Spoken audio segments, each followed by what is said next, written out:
नमस्कार मित्रांनो, खरा वैष्णव कोण आहे? तर तो कुठल्याही जातीमुळे नाही, तर त्याच्या समर्पणामुळे, भक्तीमुळे, त्याच्या भावनेमुळे आहे. हेच तुकाराम महाराजांनी या अभंगात सांगितले आहे.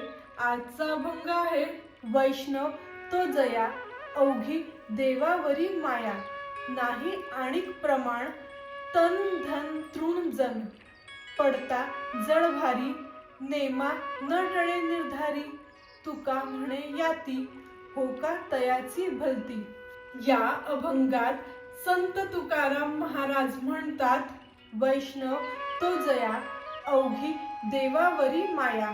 ज्याची पूर्ण श्रद्धा आणि प्रेम विठ्ठलावर आहे, म्हणजे देवावर आहे, इतर गोष्टींवर नाही, तो खरा विष्णू भक्त होय. नाही आणिक प्रमाण, तन धन तृण जन.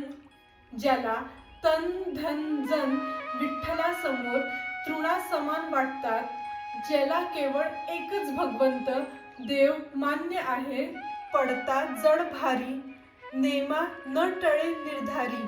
कोणत्याही कठीण प्रसंगी जो आपली उपासना खंडित करत नाही, तुका म्हणे याती, हो का तयाची भलती.